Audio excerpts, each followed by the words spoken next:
Correct. Vaccination తర్వాత body కొత్త antibodies తయారు చేసుకుంటది యాక్చువల్‌గా. మరి ఈ నేపథ్యంలో ఈ వ్యాక్సినేషన్ తర్వాత డీటాక్సిఫికేషన్ గాని, యెస్. ఇవన్నీ అవసరమా మళ్ళీ? ఖచ్చితంగా అవసరం కదా! చేసుకోవాల్సిందేనా? ఖచ్చితంగా అవసరం కదా! ఓకే. చేసుకోవాలి. ఇమ్యూనిటీ బూస్ట్ చేసుకోవడం, ఇమ్యూనిటీ పెంచుకోవాలి. పెంచుకోవాలి. ఆ! అయితే మీరన్నట్టుగా ఔషధాలు తీసుకోవడమే కాకుండా ఆ! మన శరీరంలోని లివరు ఆ! దానికై ఇది పెంచుతుంది ఇమ్యూనిటీని. ఏ అచ్చా! విధంగా? మీరు వ్యాయామం చేస్తే. ఓహ్! ఏమి మందులు తీసుకోకుండానే లివర్ గురించి మనం వ్యాయామం చేస్తే లివర్ క్లీన్ అయిపోతుంది. ఓకే. అదే విటమిన్స్‌ని తయారు చేస్తుంది. తర్వాత వచ్చేసి మినరల్స్‌ని తయారు చేస్తుంది. శరీరానికి కావాల్సిన అన్నీ ఇస్తుంది. క్లీన్ చేస్తుంది. అన్నీ చేస్తుంది అది. ఎప్పుడైతే ఏం వ్యాయామం చేయమో తిని ఆఫీస్‌కి వెళ్ళడము, అవును. మళ్ళీ రావడము, తినడము ఇలా చేసేస్తే అది పనిచేయదు. ఓహ్! పనిచేయనప్పుడు అంత డెఫిషియన్సీ వస్తుంది. మీకు విటమిన్ డి3 డెఫిషియన్సీ వచ్చినా మీరు అంటారు ఎండలో నేను కూర్చున్నాను నాకు విటమిన్ డి3 పెరుగుతుందంటే పెరగదు. మీరు వర్కౌట్ చేస్తేనే పెరుగుతుంది. ఓహోహో! ఓకే.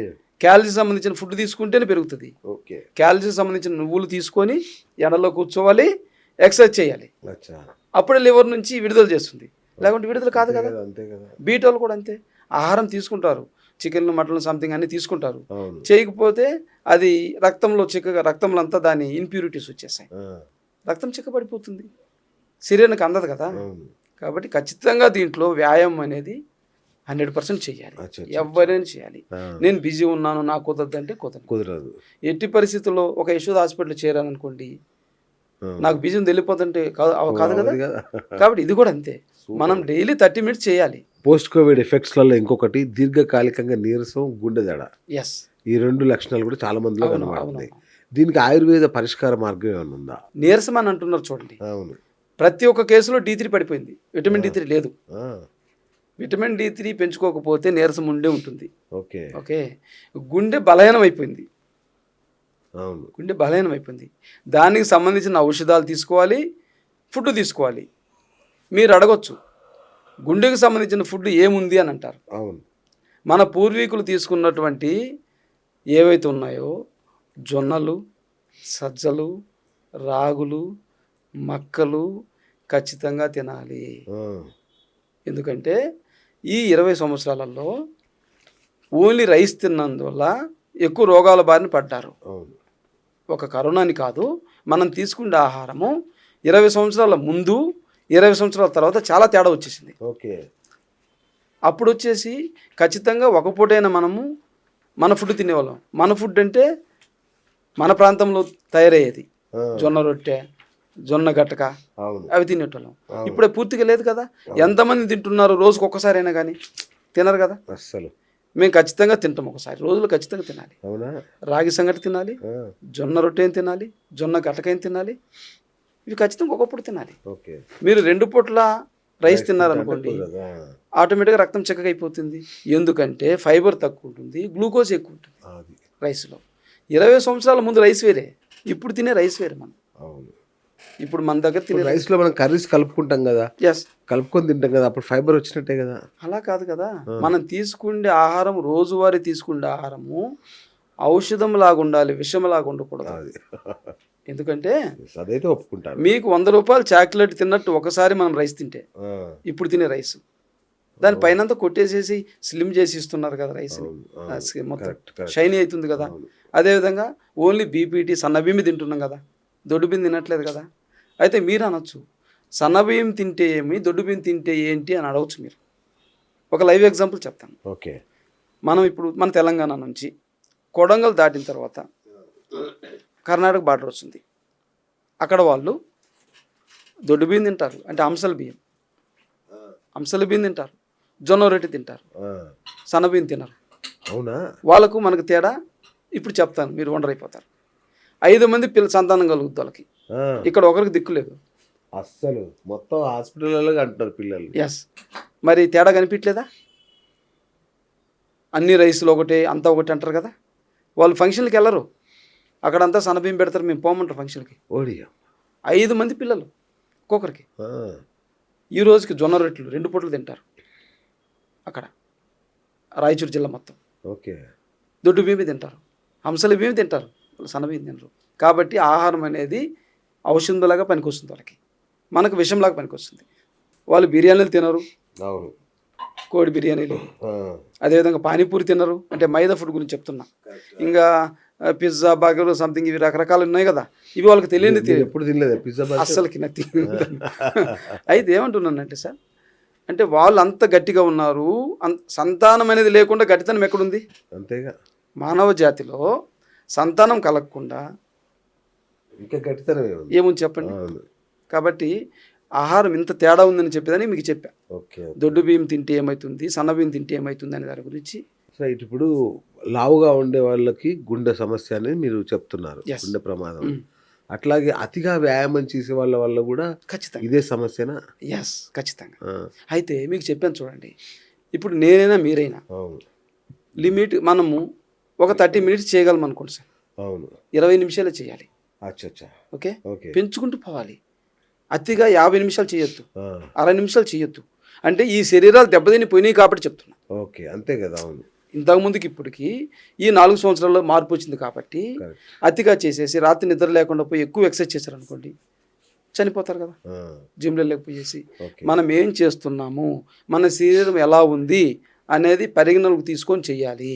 ఓకే. చేయకపోతే నష్టమవుతుంది. ఈ ఆయుర్వేదం ఏం చెప్తుంది సార్ వ్యాయామం గురించి? అంటే యోగా చేయాలా, ఎక్సర్సైజ్ చేయాలా, జిమ్కి వెళ్ళాలా, ఏం చెప్తుంది ఆయుర్వేదం?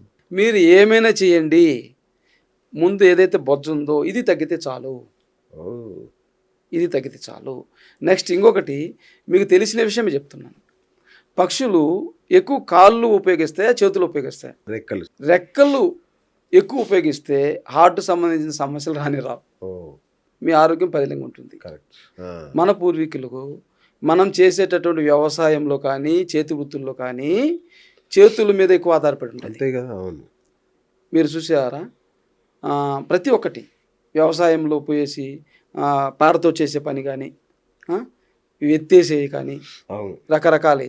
మనం పశువులు వ్యవసాయం చేసేటప్పుడు అవును. ఇట్లా అదిలిచ్చేవాళ్ళము చంద్రకలతో. అంతే కదా. కాబట్టి ఎన్ని వేల సార్లు చేయి పని చేస్తుంది చూడండి, ఓ, ఇప్పుడు చేయట్లేదు. అసలుగా వ్యవసాయంలో చెయ్యి పని చేసినట్టు ఏది చేయదుగా. తర్వాత బట్టలు ఉతికేటప్పుడు గమనించారా, అవును. ఎలా కొడతారు. అవును. అవును. మజ్జిగ చిలికేటప్పుడు అవును. ఇవి 2 చేతులు పనిచేస్తాయి. అవును. కాబట్టి మన సంస్కృతి, మన గడ్డ మీద ఉన్నదంతా కూడా చేతులకు సంబంధించినట్టు వ్యాయామం ఉన్నది. కరెక్ట్. కాబట్టి అదంతా పోయింది, నిర్ణయమైపోయింది. ఇంకెక్కడ సార్? ఇలా అయిపోయారు అందరు. అవును. కాబట్టి ఇది చెయ్యాలి అని చెప్తుంది ఆయుర్వేదం. అవును. ఓకే. ఇక్కడ నుంచి ఇక్కడ వరకు ఓకే. ఇది ఎక్కువ చేయాలి. చేశానండి వాకింగ్ 2 గంటలు చేస్తానండి, ఎందుకు పనికిరాదు? ఆ, ఎందుకు పనికి వస్తుంది? ఇది సార్ మెయిన్. ఇక్కడ నుంచి విలువైన వస్తువులు ఉండేది, అవును. ఈ వస్తువులు కాదు. అవును. ఇక్కడ స్టార్ట్ అయితే ఇక్కడ నుంచి. బ్యాగ్ అంతా ఇక్కడ ఉంది, ఇక్కడ పని చేస్తుంది. ఇవి గోల్డ్ అంతా ఇక్కడ ఉంది, అవును. ఇక్కడ ఐరన్ ఉంది. అవును. కాబట్టి ఐరన్ ఒకటి కాదు కదా కాపాడుకోవాల్సింది, గోల్డ్ కాపాడుకోవాలి కదా. మీ heart, liver, pancreas, kidneys, spleen ఇవన్నీ ఓకే కావాలి కదా. అవి టోన్ కావాలి కదా. అవి టోన్ కావాలంటే ఖచ్చితంగా ఈ 2 భుజాలు ఎప్పుడు చేయాలి. గంటలని లెక్కలేదు సార్, ఇన్ని గంటలని లేదు. ఓకే. ఇది చిన్నగా చేసే పనులు 100 కిలోలు బరువు ఎత్తట్లేదు, కానీ జిమ్లో అలా జరగట్లేదు. తాహతకు మించి శక్తికి మించి ఎత్తుతారు, అది అవసరం లేదు కదా. కాబట్టి తేడా మీరు తెలుసుకోవచ్చు, ఏది ఉపయోగమా ఏది ఉపయోగం కాదని చెప్పేసి. సార్ ఈ నిద్రలేమి ఒకటి, ఎస్, తర్వాత నైట్ షిఫ్ట్లలో చాలా మంది పనిచేస్తారు. ఖచ్చితంగా దీనివల్ల ఏమైనా ఎఫెక్ట్ ఉంటుందా? ఖచ్చితంగా ఎఫెక్ట్ కదా సార్ గుండె మీద. అంటే దీర్ఘకాలంగా వాళ్ళు చేయకూడదు అంటే కొంతమంది వీలు లేక తప్పని పరిస్థితులు చేస్తారు, కొంతమందికి వీలుండి కూడా తెలియక చేస్తారు. అవును. వసతుండి వాళ్ళకి ఆర్థికంగా అన్నీ ఉంటాయి, చేయాల్సిన అవసరం కూడా ఉండదు, అయినా చేస్తారు. ఖచ్చితంగా వాళ్ళ ఆరోగ్యం దెబ్బతింటది. నైట్ షిఫ్ట్ చేసి ఎక్కువ రోజులు చేసిన వాళ్ళకు కిడ్నీల సమస్యలు పెరుగుతాయి సార్. ఓకే. కిడ్నీల మీద లోటు పడుతుంది. గుండెకి సంబంధించిన ఆహార పదార్థాలు ఇవి అనేవన్నీ ఉంటాయా? అంటే వంటింట్లో మనకు అవైలబుల్ ఉండే ఏ ఉన్నాయి? వంటింట్లో అని కాదు, ఫైబర్ ఏదైతే కలిగి ఉందో అవి మొత్తము మనం చెప్పాము. జొన్నలు, రాగులు, సజ్జలు, దొడ్డు బియ్యము, ఇవన్నీ చెప్పాము. ఇవి ఖచ్చితంగా రోజుకొకటి తీసుకోవాల్సిందే. వీటితో పాటు మీరు అన్నారు వంటింట్లో ఏం దొరుకుతుందని చెప్పేసి, అవిసె గింజలు, ఫ్లాక్స్ సీడ్స్, అది ఖచ్చితంగా తీసుకోవాలి. అది జల్ రూపంలో తీసుకుంటే ఒక ఫిష్ లాగా ఉపయోగపడుతుంది. ఇప్పుడు మీరు అన్నట్టు ఫిష్ కూడా అవసరమే గుండెకి.